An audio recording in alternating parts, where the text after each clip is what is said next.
आप सुन रहे हैं आध्यात्मिक वार्ता आरजे कमल के साथ रेडियो उड़ान पर। श्रवण के अनंत आनंद की अनुभूति हेतु सुनते रहिए रेडियो उड़ान, एक उड़ान जीवन की।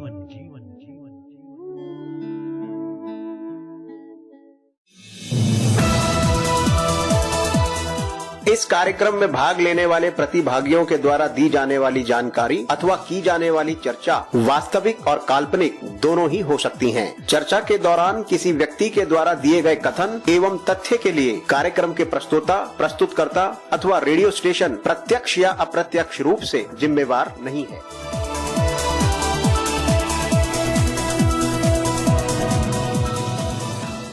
आध्यात्मिक वार्ता रामचरितमानस छठा सोपान लंका कांड भाग 5वां श्लोक। तिरचित शुद्ध स्वरूप सम्मानित भारत और विश्ववासियों, हार्दिक प्रेम।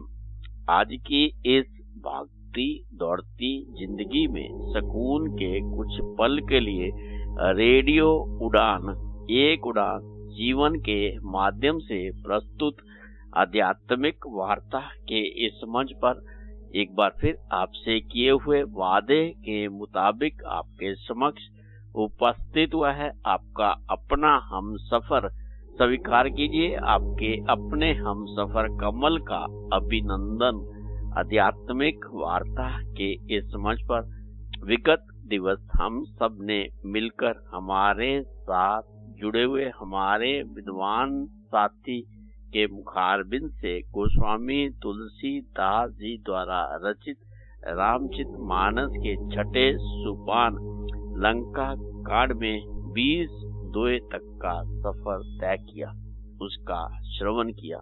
जैसा कि आप सबको ज्ञात होगा, गोस्वामी तुलसीदास जी द्वारा रचित रामचरितमानस के छठे सोपान लंका कांड में कुल 121 दोहे हैं। गोस्वामी तुलसीदास जी द्वारा रचित रामचरितमानस में कुल 1074 दोहे हैं। गोस्वामी तुलसीदास जी द्वारा रचित रामचरितमानस के मानस सरोवर में कुल 4 मनोहर घाट हैं। शिव पार्वती जी प्रसंग, काग भुषंडी गरुड़ जी प्रसंग, याग वल्लभ जी मुनि भारद्वाज जी प्रसंग, तुलसीदास जी साधु संतों का प्रसंग। गोस्वामी तुलसीदास जी द्वारा रचित रामचरितमानस के मानस सरोवर में कुल 7 सीढ़ियां हैं। बालकांड, अयोध्या कांड, अरण्य कांड, किष्किंधा कांड, सुंदर कांड, लंका कांड, उत्तर कांड। आध्यात्मिक वार्ता के इस मंच से हमारे साथ जुड़े हुए हमारे विद्वान साथी इस पर निरंतर रूप से अपने भाव और विचार साझा कर रहे हैं। गोस्वामी तुलसीदास जी द्वारा रचित रामचरितमानस पाठ का प्रसारण इस मंच से निरंतर रूप से जारी है। आज की इस यात्रा को विधिवत रूप से आरंभ करने से पूर्व आइए हम और आप सब मिलकर माता पिता, सतगुरु, उस परमात्मा, उस ईश्वर, उस शक्ति गुरु राधे के चरणों में समर्पित श्रद्धा सुमन, शांत मन, स्थिर चित्त, आनंद में प्रफुल्लित वातावरण, हर्षो उल्लास के साथ अपने आराधे का मन मंदिर में सिमरन करते हुए इस मधुर भजन का श्रवण करते हैं और उसका आनंद लेते हैं।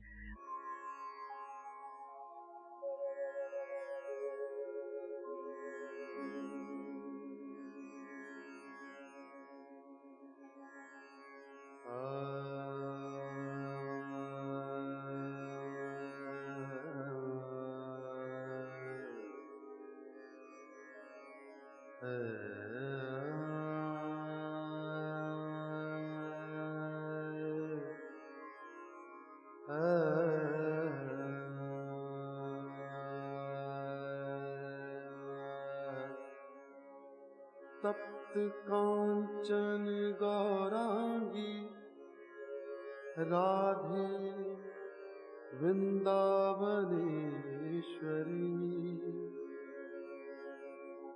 वृषभानुसुते देवी प्रणमामि हरिप्रिये।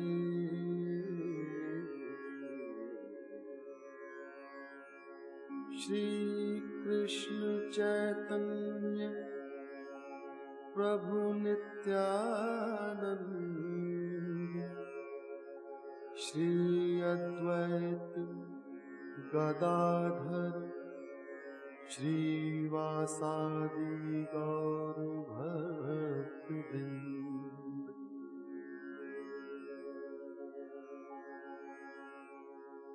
हरे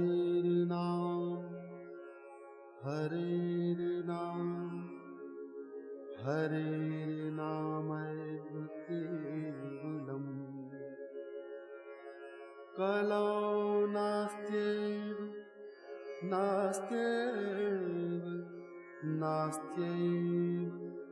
गतिरन्यथा।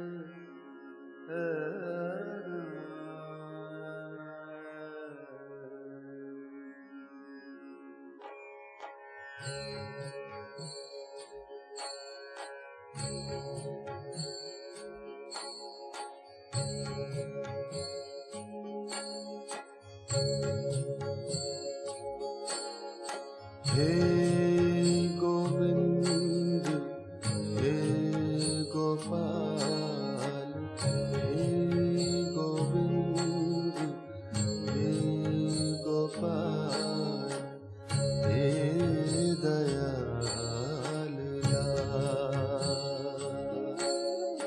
हे गोविंद हे गोपाल हे गोविंद हे गोपाल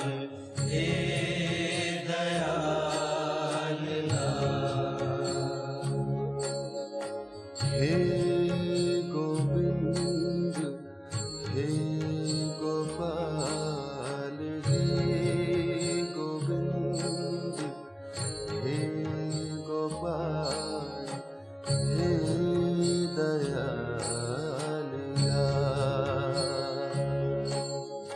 हे गोविंद हे गोपाल हे गोविंद हे गोपाल हे दयाल लाल। प्राणनाथ अनाथ सखे प्राणनाथ अनाथ सखे प्राणनाथ अनाथ सखे दीन दर्द निवार। हे गोविंद हे गोपाल हे गोविंद हे गोपाल हे दयाल लाल। हे गोविंद हे गोपाल हे गोविंद हे गोपाल हे दयाल लाल। हे समरथ अगम पूरन हे समरथ अगम पूरन हे समरथ अगम पूरन हे समरथ अगम पूरन हे समरथ अगम पूरन मोह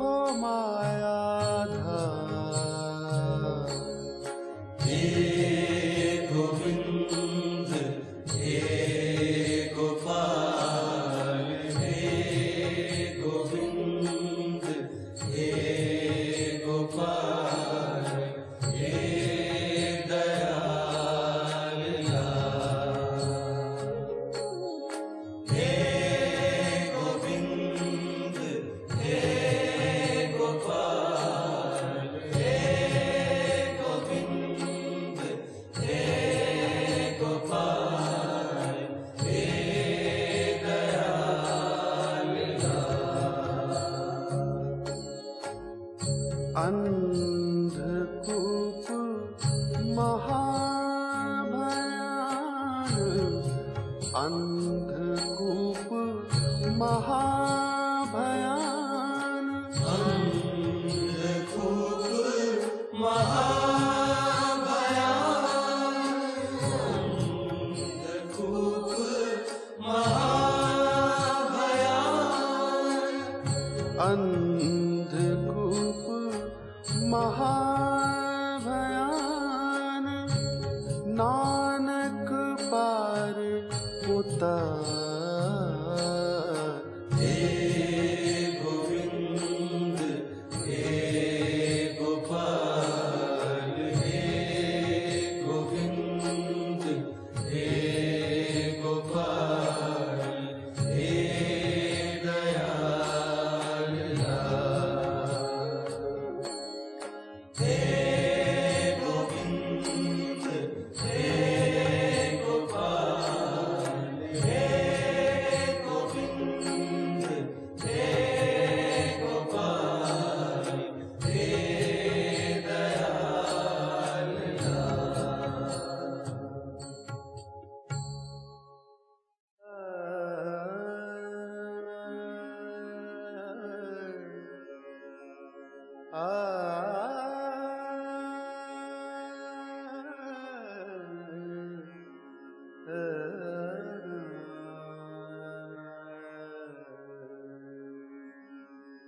आध्यात्मिक वार्ता के इस मंच पर एक बार फिर से आप सभी साथी मित्रों, सम्मानित भारत और विश्ववासियों का हार्दिक अभिनंदन। आध्यात्मिक वार्ता के इस मंच पर अब आप सबकी गरिमा में उपस्थिति को नमन करते हुए इस मंच पर मैं आमंत्रित करना चाहूंगा आपके अपने विद्वान साथी संसारी लाल शर्मा जी को, जो कि दिल्ली भारत से हमारे साथ जुड़े हुए कि वे आज गोस्वामी तुलसीदास जी द्वारा रचित रामचरित मानस के छठे सोपान लंका कांड से 20 से आज की इस यात्रा को विधिवत रूप से आरंभ करें। गोस्वामी तुलसीदास जी द्वारा रचित रामचरित मानस पाठ का श्रवण हम सभी सम्मानित भारत और विश्ववासियों के अंतःकरण में परम शांति की अनुभूति प्रदान करने वाला और समस्त परिवारों के लिए मंगलकारी सिद्ध हो।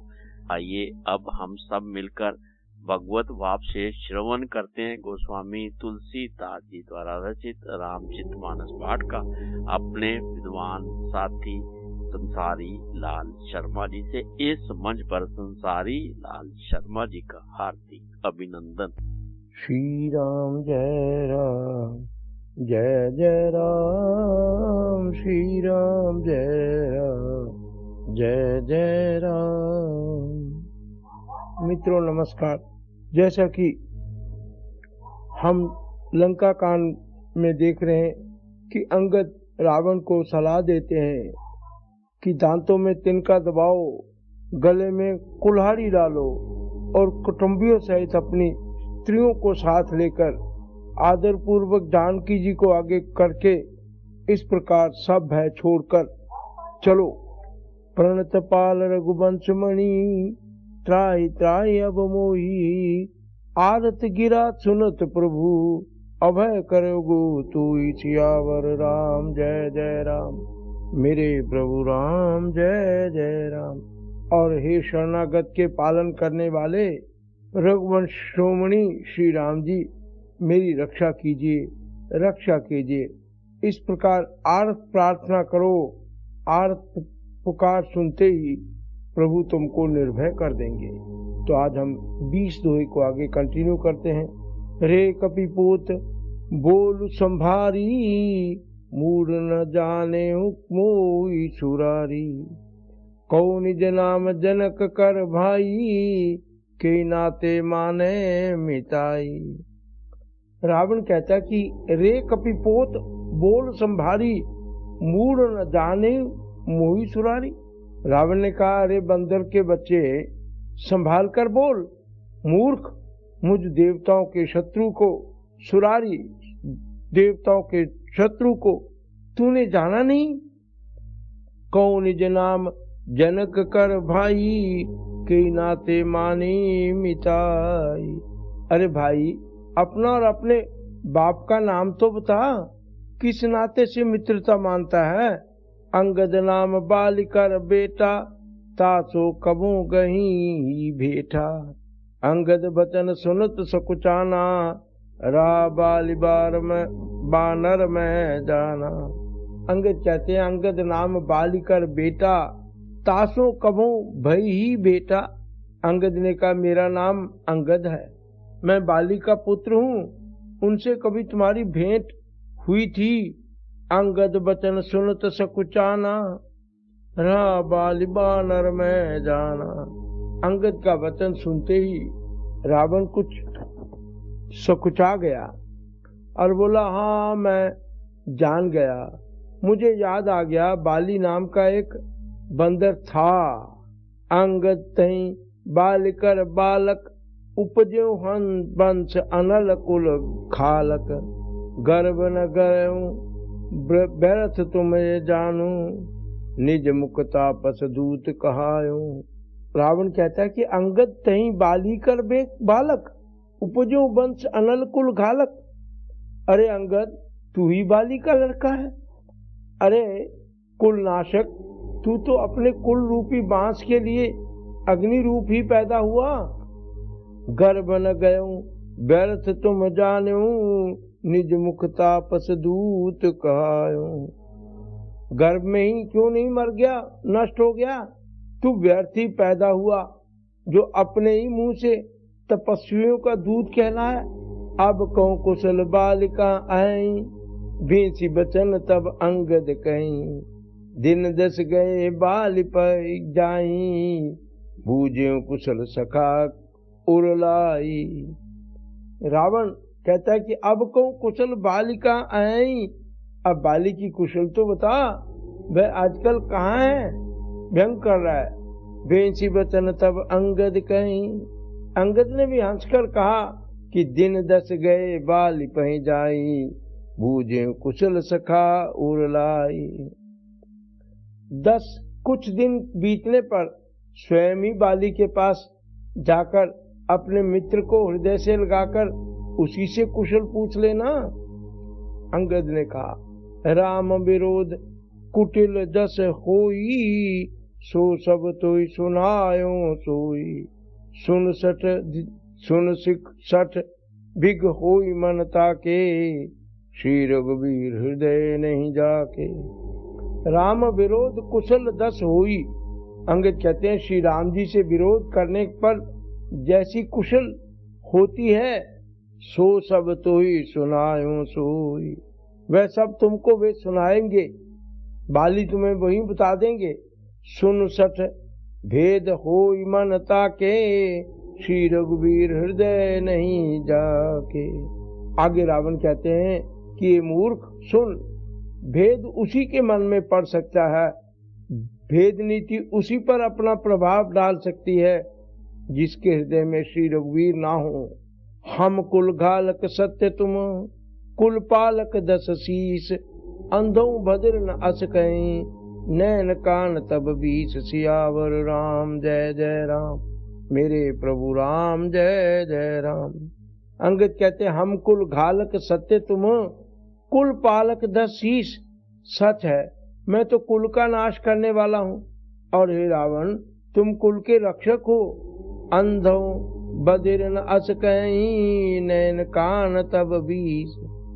अंधे बहरे भी ऐसी बात नहीं कहते, तुम्हारे तो 20 नेत्र और 20 कान हैं।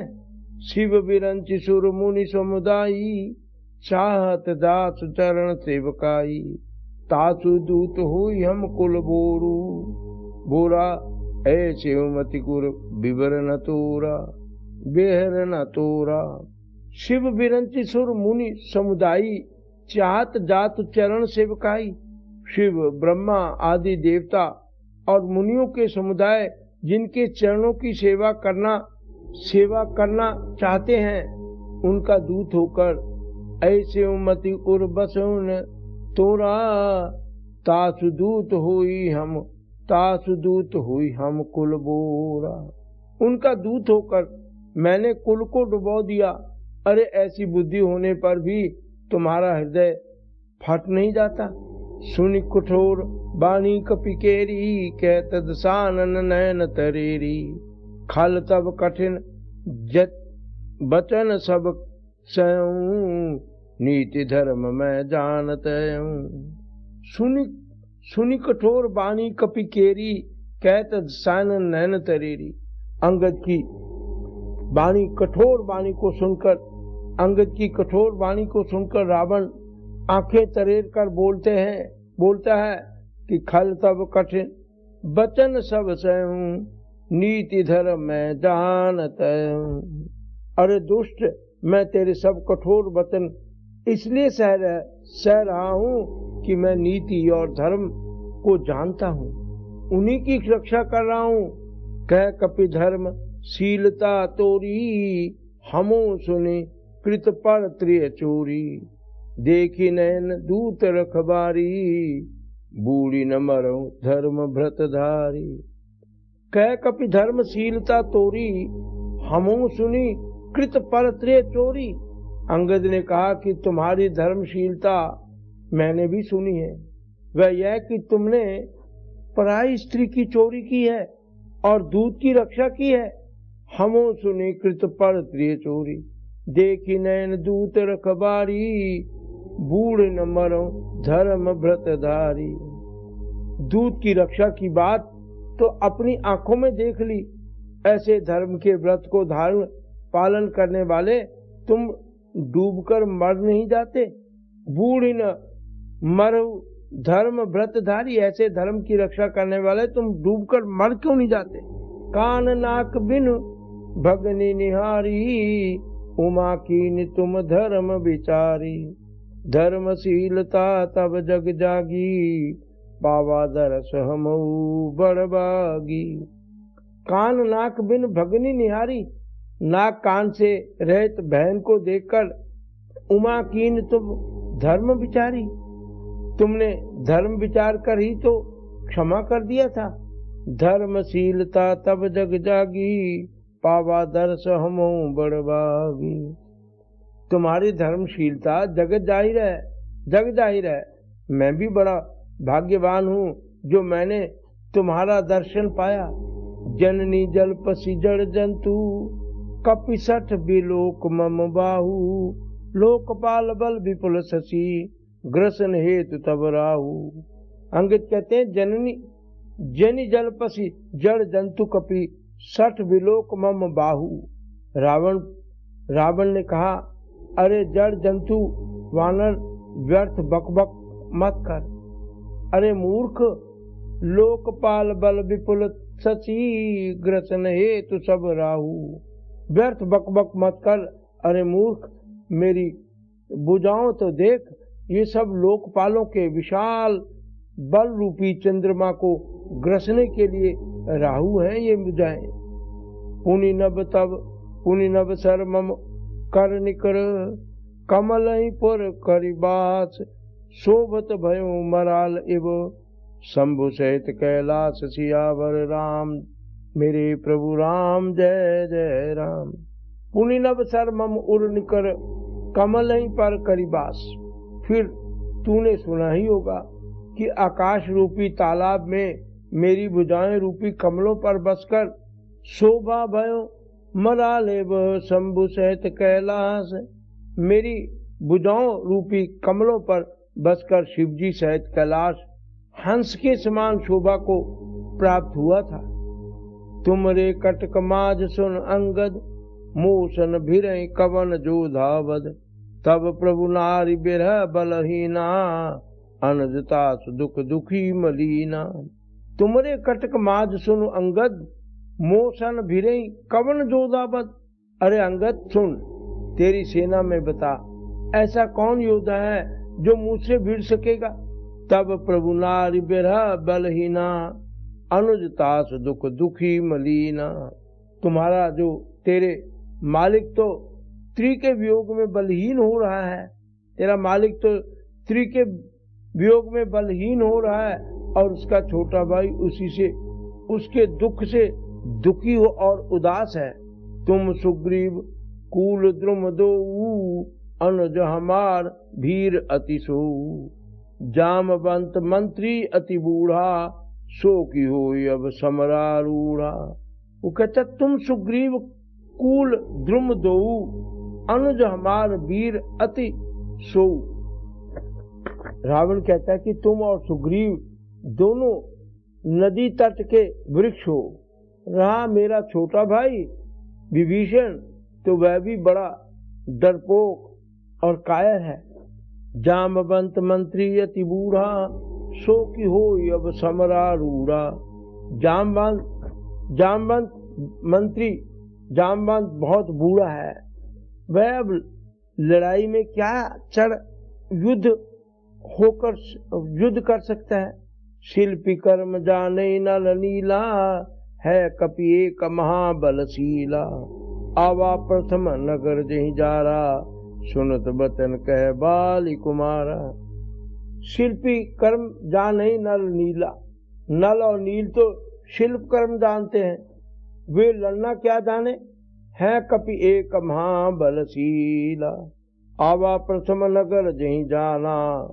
रावण कहता है हाँ, एक वानर जरूर महान बलवान है जो पहले आया था और जिसने लंका जलाई थी।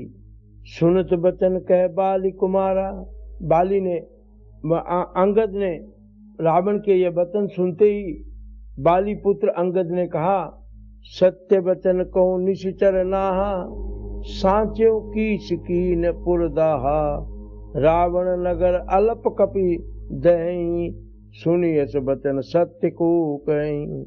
सत्य वचन को निश्चर नाहा, ये राक्षस राज सच्ची बात कहो, क्या उस वानर ने सचमुच तुम्हारा नगर जलाया था।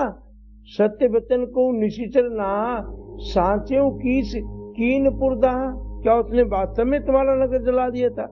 रावण नगर अल्प कपि दहीं, सुनियस वचन सत्य को कहीं। रावण जैसे जगत विजयी योद्धा का नगर एक छोटे से वानर ने जला दिया, ऐसे वचन सुनकर उन्हें सत्य कौन कहेगा। जो अति सुबट सरायों रावण, सो तो सुग्रीव केर लघु धावन। चले बहुत सो वीर न होई, पठवा खबर लेन हम सोई।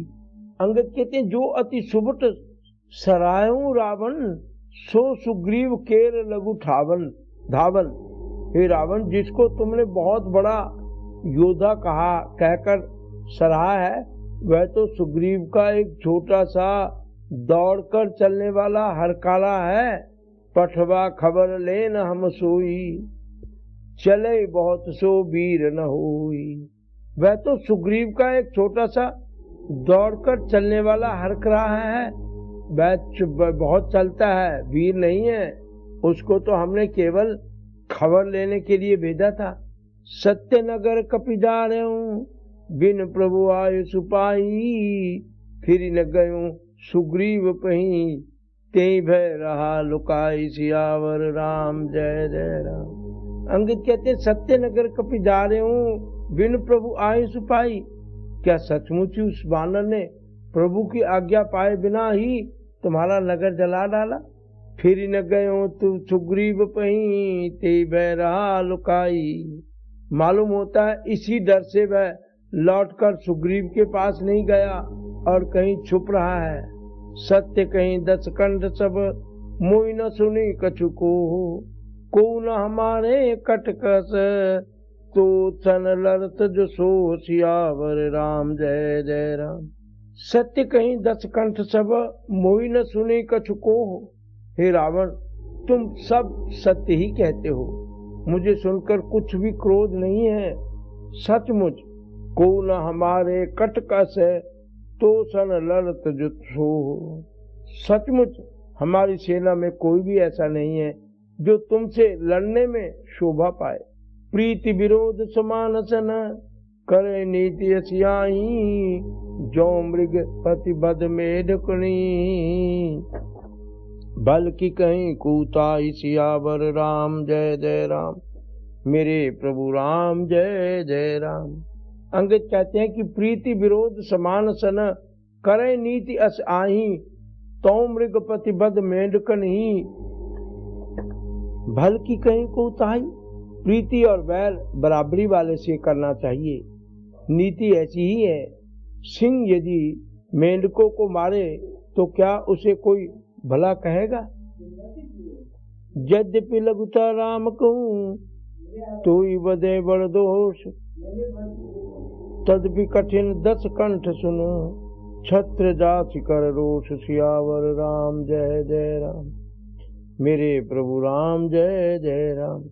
यद्यपि लघुता राम कहूँ तो ही बदे बड़ दोष। यद्यपि तुम्हें मारने में श्री राम जी की लघुता है और बड़ा दोष भी है, तथापि हे रावण, तदपि कठिन 10 कंठ सुनो, छत्र जाति कर रोष। और बड़ा दोष भी है, तथापि हे रावण सुनो, क्षत्रिय जाति का क्रोध बड़ा कठिन होता है। वक्र उक्ति धाव वचन सुर, हृदय देव रिपुकीस। प्रति उत्तर सड़सने मन हूँ, काढ़त भट 10 शीस। सियावर राम जय जय राम। प्रति उत्तर तड़तन मन हूँ, काढ़त भट 10 शीस। वक्र उक्ति धनु वचन सर, हृदय देह रिपुकीस। वक्रोक्ति रूपी धनुष से वचन रूपी बाण मारकर अंगद ने शत्रु का हृदय जला डाल दिया। वीर रावण उन बाणों को मानो प्रत्युत्तर रूपी सणसियों से निकाल रहा है। हंसी बोले 10 मौलि तब, कपिकर बड़ गुण एक। जो प्रतिपालें तासुहित करें उपाय अनेक। सियावर राम जय जय राम। रावण कहता है, हंसी बोले 10 मौलि तब, कपिकर बड़ गुण एक। तब रावण हंसकर बोला, बंदर में यह एक बड़ा गुण है कि जो उसे पालता है, जो प्रतिपालें तासुहित करें उपाय अनेक। जो उसको पालता है उसका वह अनेकों उपायों से भला करने की चेष्टा करता है। धन्य कीस जो निज प्रभु काजा, जहाँ तहाँ नाचे पर हरि लाजा। नाची कूद करी लोग रजाई, पतित करी धर्म निपुणाई। रावण कहता, धन्य कीस जो निज प्रभु काजा, जहाँ तहाँ नाचे पर हरि लाजा। बंदर को धन्य है जो अपने मालिक के लिए लाज छोड़कर जहाँ तहाँ नाचता है। नाच कूद करे लोग रजाई, पतित करें धर्म निपुणाई। नाच कूद कर लोगों को रिझाकर मालिक का हित करता है, यह उसके धर्म की निपुणता है। अंगद स्वामी भक्त तब जाति, प्रभु गुण कस न कहसी यही भांति। मैं गुण गाहक परम सुजाना, तब कटु रटन करयो नहीं काना। रावण आगे कहता है, अंगद स्वामी भक्ति तब जाति, प्रभु गुण कस न कहसी यही भांति। हे अंगद, तेरी जाति स्वामी भक्त है, फिर भला तू अपने मालिक के गुण इस प्रकार कैसे न बखानेगा। मैं गुण गाहक परम सुजाना, तब कटु रटनी करूं नहीं काना। मैं गुण ग्राहक, गुणों का आदर करने वाला और परम सुजान समझदार हूँ। इसी से तेरी जली कटी बक बक पर कान ध्यान नहीं देता। कह कपि तब गुण गाहक ताई, सत्य पवन सुत मोहि सुनाई। बन विधि सुत बधि पुर जारा, बन बंधित सुत बधि पुर जारा। तदपि न तेहि कछु कृत अपकारा। अंगद कहते हैं, कह कपि तब गुण गाहक ताई, सत्य पवन सुत मोहि सुनाई। अंगद ने कहा, तुम्हारे सच्ची गुण ग्राहकता तो मुझसे हनुमान ने सुनाई थी। वो क्या कि बन बिंधसी सुत बधिपुर जारा, तदपि न तेहि कछु कृत अपकारा। उसने अशोक वाटिका को नष्ट कर दिया, विध्वंस तहस नहस करके तुम्हारे पुत्र को मारकर नगर को जला दिया, तो भी तुमने अपनी गुण ग्राहकता के कारण नहीं समझा कि उसे तुम्हारा कुछ भी अपकार नहीं किया। सोई विचार तब प्रकृति सुहाई, 10 कंदर में की निडिठाई। देखो आए जो कछु कपि भाषा, तुमरे लाज न रोष न माखा। सोई विचार तब प्रकृति सुहाई, 10 कंदर में कीनी दिखाई। तुम्हारा भाई सुंदर स्वभाव विचार कर, हे दशग्रीव मैंने कुछ धृष्टता की है। देखो आज जो कछु कपि भाषा, तुमरे लाज न रोष न माका। हनुमान ने जो कुछ कहा था उसे आकर मैंने प्रत्यक्ष देख लिया कि तुम्हें न लज्जा है, न क्रोध है, न चिढ़ है। जो असी मति पीति खाए कीसा, कई यस बचन हंसा 10 सीसा। पिते खाए खाते पुनितोई, अभय समझ परा कछु मोही। जो असी मति पीति खाए कीसा, कई अस बचन हंसा 10 सीसा। रावण बोला, अरे बानर, जब तेरी ऐसी बुद्धि है तभी तो तूने बाप को खा लिया। पिते खाए खाते पुनितोई, ऐ समझ परा कछु मोही। ऐसा वचन कहकर रावण हंसा। अंगद ने कहा, पिता को खाकर फिर तुमको भी खा डालता, परंतु अभी तुरंत कुछ और ही बात मेरी समझ में आ रही है। बाल विमल 10 भाजन जानी, हतौ न तोई अधम अभिमानी। कौ रावण जग केते, मैं निज श्रवण सुने सुनते थे। अंगित कहते, बाली विमल 10 भाजन जानी, हतौ न तोई अधम अभिमानी। अरे नीच अभिमानी, बाली के निर्मल यश का पात्र कारण जानकर तुम्हें मैं नहीं मारता। रावण, यह तो बता कि जगत में रावण कितने? कहूँ रावण जग के थे, मैं निज श्रवण सुने जेते। रावण जानकर तुम्हें मैं नहीं मारता। रावण, यह तो बता कि जगत में कितने रावण हैं? मैंने जितने रावण अपने कानों से सुन रखे हैं उन्हें सुन। बल ही जितन एक गयो पताला, राख्यों बांधी शिशुन है साला। खेल बालक मारे जाई, दया लागी बल दीन छुड़ाई।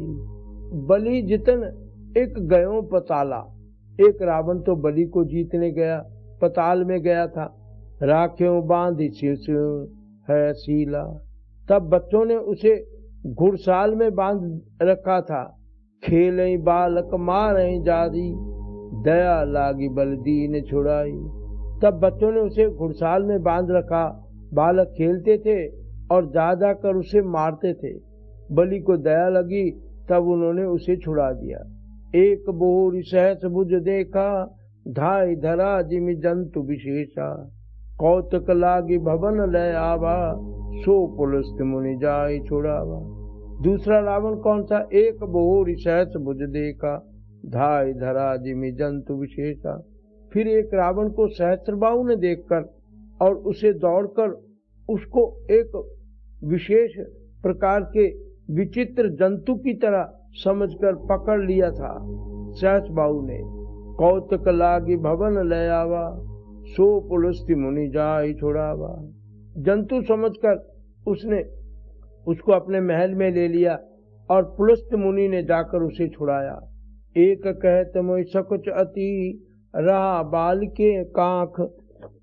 इनमो रावण तय कवन, सत्य बधे तहि माख। सियावर राम जय जय राम, मेरे प्रभु राम जय जय राम। एक कहत मोहि सकुच अति, रहा बाल की काख। एक रावण की बात कहने में तो मुझे बड़ा संकोच हो रहा है। वह बहुत दिनों तक बाली की कांख में रहा, बगल में रहा था।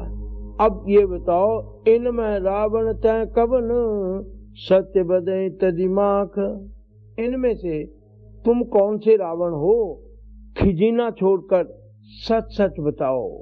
तो आज हम 24 दोहे पर विश्राम करते हुए प्रभु से यही प्रार्थना करते हैं कि सर्वे भवन्तु सुखिना, सर्वे सन्तु निरामया, सर्वे भद्राणि पश्यन्तु, मा कश्चित् दुःख भाग् भवेत्। ओम शांति शांति शांति। शांति। नमस्कार। SL शर्मा। आध्यात्मिक वार्ता के इस मंच पर अभी हम सब ने मिलकर हमारे साथ जुड़े हुए हमारे विद्वान साथी के मुखारबिंद से गोस्वामी तुलसीदास जी द्वारा रचित रामचरितमानस के छठे सोपान लंका कांड 24 तक सफर तय किया, उसका श्रवण किया। गोस्वामी तुलसीदास जी द्वारा रचित रामचरितमानस पाठ का प्रसारण कल भी इस मंच से इसी प्रकार जारी रहेगा। अब इस मंच से हमें लेना होगा एक छोटा सा अल्प विराम। आप कहीं मत जाइए, मिलते हैं इस अल्प विराम के बाद। तब तक आइए आप और हम सब मिलकर श्रवण करते हैं इस मधुर भजन का और उसका आनंद लेते हैं।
चला आए घर में। मैं दूं गाली, मैं दूं झिड़की, मैं ना खोलूं बंद खिड़की। नींद आ जाए तो वो कंकर, हाय हाय कंकर मार जगाए। हाय भोर भये पनघट पे, मोहे नट खट शाम सताए। मोरी चुनरिया लिपटी जाए। मैं क्या करूं, हाय हाय क्या करूं, हाय राम हाय हाय भोर भये पनघट पे।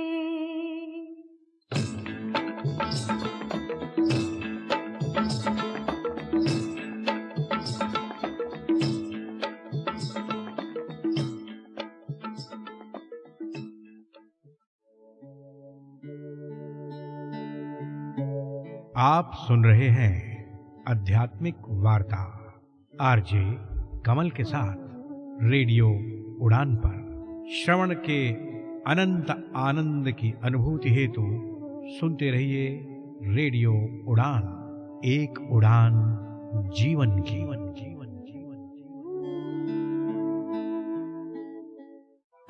वैसे तो आपको हर चीज में प्रोटेक्शन चाहिए। धूप में निकलने से पहले सनस्क्रीन के साथ रेडी होते हो, क्रिकेट खेलने से पहले नी पैड्स लगा लेते हो और सोने से पहले मच्छरदानी लगा के सोते हो। तो फिर बात जब हाथों के जर्म्स की हो तब प्रोटेक्शन गायब क्यों? इसीलिए सैवलॉन स्वस्थ इंडिया कहता है, अगर जर्म्स और बीमारियों से रखनी हो दूरी, खाने से पहले हैंड वॉश जरूरी।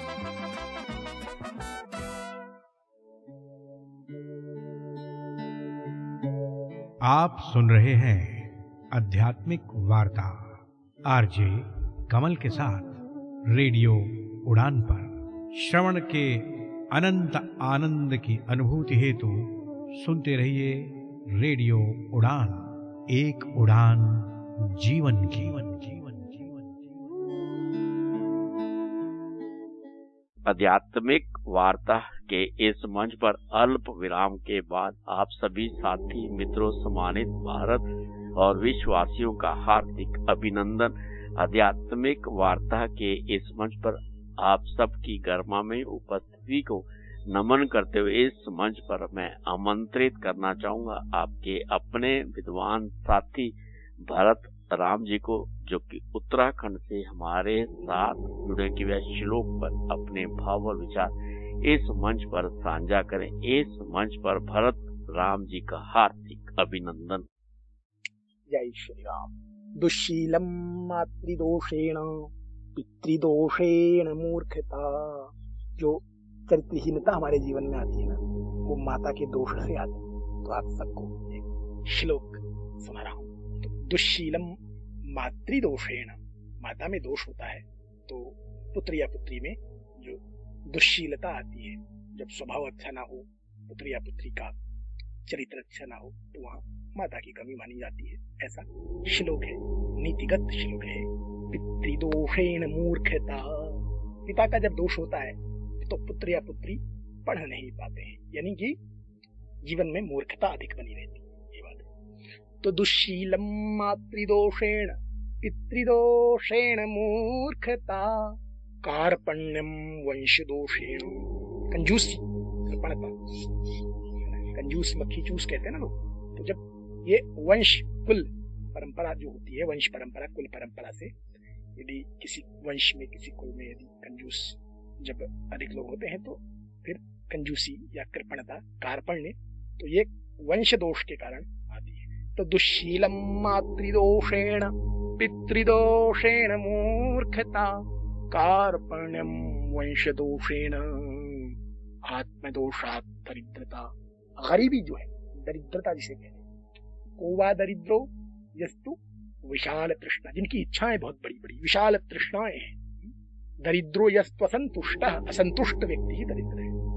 तो जीवन में जो असंतुष्टि है, जो गरीबी है, अपने आप को मन से भी गरीब मानना है ना, ये आत्मदोष के कारण आता है।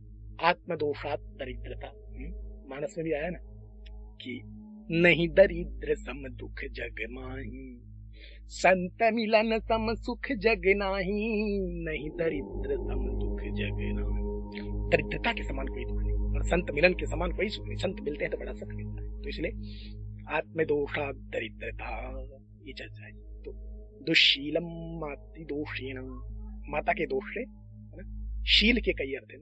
सद्वृत्ति और सद्वृत्ते स्वभावे च, स्वभाव और सद्वृत्ति, सद्वृत्ति स्वभाव और सद्वृत्ति को जो है शील कहते हैं। तो सद्वृत्ति जीवन में हो, स्वभाव अच्छा हो, ये माता की कृपा से होता है। माता में अगर दोष रहता है तो सद्वृत्ति, सच्चरित्रता और स्वभाव अच्छा हमारा भी नहीं हो पाता है। तो पितृदोषेण मूर्खता, पिता के दोष से मूर्खता जीवन में आती है। कार्पण्यम वंश दोषेण, वंश के दोष से क्या आता है जीवन में? कार्पण्य यानी कंजूसी और आत्मदोषात दरिद्रता, आत्मदोष से दरिद्रता अभी चर्चा की।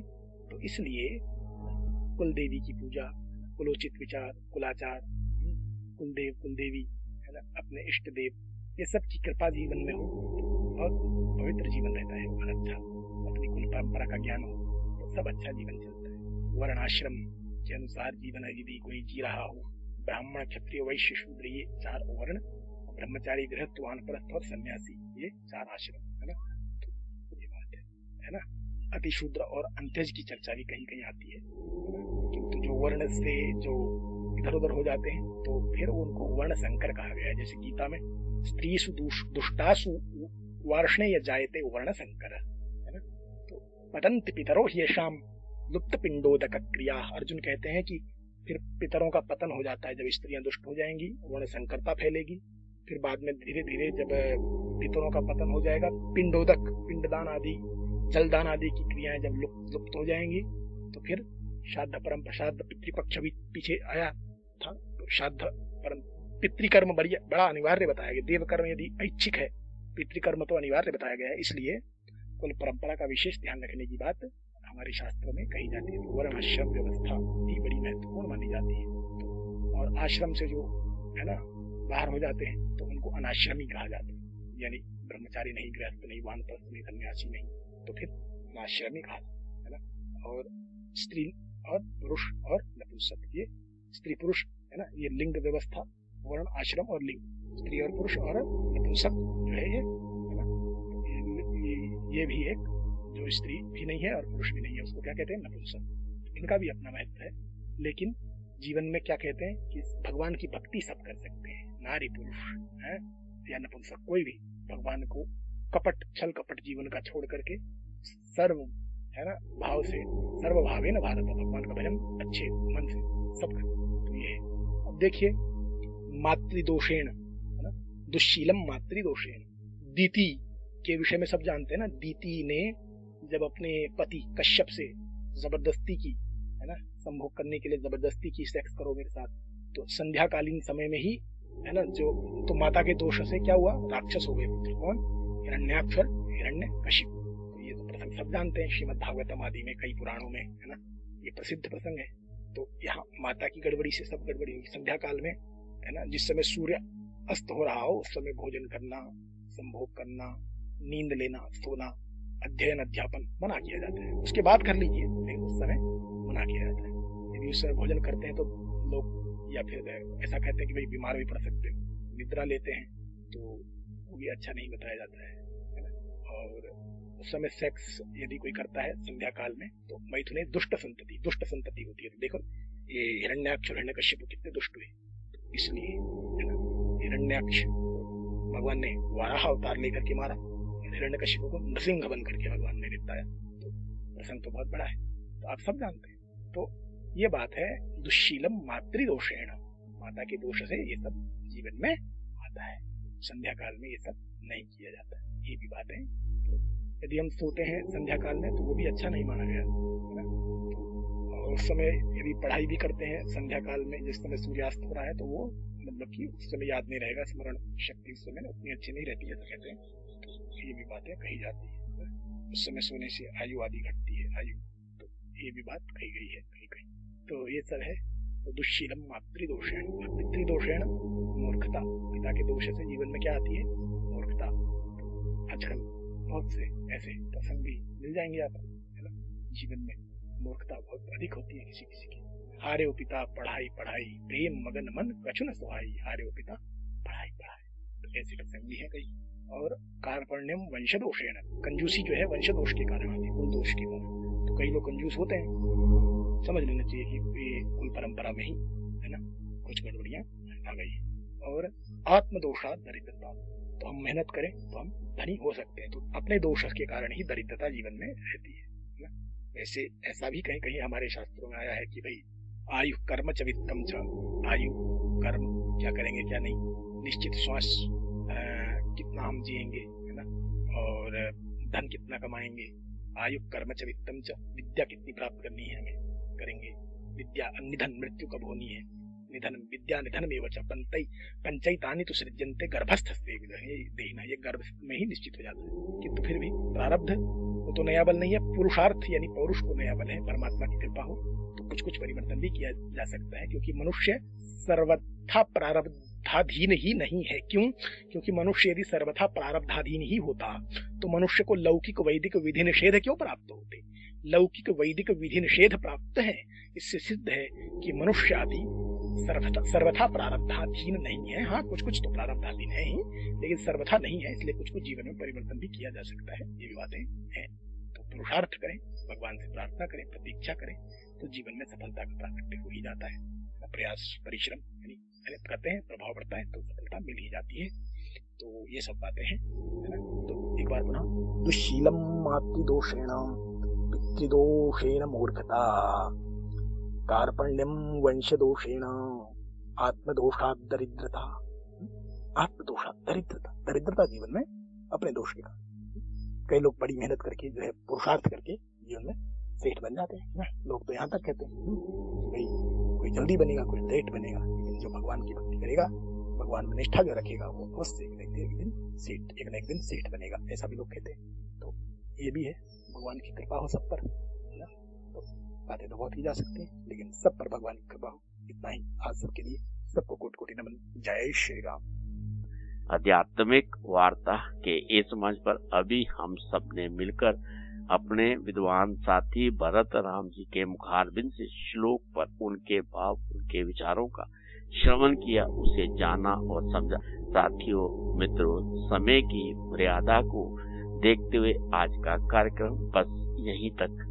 आप सबका कोटि कोटि शय धन्यवाद। इस कार्यक्रम का सहजता के साथ, संयम के साथ, धैर्य के साथ श्रवण करने के लिए आप सबको ये कार्यक्रम कैसा लगा, इस पर आप अपनी पसंद, प्रतिक्रिया, सुझाव हम सबके साथ साझा कर सकते हैं। आप हमारी वेबसाइट www.radioudan.com के माध्यम से, हमारी mail@radioudan.com के माध्यम से, मेरी पर्सनल मेल आईडी KAIS170362@gmail.com के माध्यम से आप अपने सुझाव, पसंद, प्रतिक्रिया हम सबके साथ साझा कर सकते हैं। आपके द्वारा भेजे गए आपके सुझावों को इस कार्यक्रम में शामिल करने का प्रयास करूंगा। अब मैं आपसे रुखसत होने की इजाजत चाहता हूं, फिर मिलने के वादे के साथ। अगर जिंदगी, स्थितियां, परिस्थितियां और समय अनुकूल रहा तो इस मंच पर आपसे फिर बहुत जल्द मुलाकात होगी, हमारे साथ जुड़े हुए हमारे विद्वान साथियों के साथ। अब मैं आपको छोड़े जा रहा हूँ इस आशा और विश्वास के साथ कि आप स्वस्थ रहेंगे, प्रसन्न रहेंगे, मस्त रहेंगे, हंसते रहेंगे, खेलते रहेंगे। हाथ होगा काम में, ध्यान होगा उस परम पिता परमात्मा में। आज के आनंद की जय, आज के आनंद की जय। अपना ख्याल रखें, उनका भी ख्याल रखें जो आपका ख्याल रखते हैं। अपने से प्रेम करें, आनंद लेते रहें। रेडियो उड़ान, एक उड़ान जीवन के माध्यम से प्रस्तुत मधुर सफर का, मधुर संगीत का, मधुर यात्रा का। इस कार्यक्रम में भाग लेने वाले प्रतिभागियों के द्वारा दी जाने वाली जानकारी अथवा की जाने वाली चर्चा वास्तविक और काल्पनिक दोनों ही हो सकती हैं। चर्चा के दौरान किसी व्यक्ति के द्वारा दिए गए कथन एवं तथ्य के लिए कार्यक्रम के प्रस्तोता, प्रस्तुतकर्ता अथवा रेडियो स्टेशन प्रत्यक्ष या अप्रत्यक्ष रूप से जिम्मेवार नहीं है।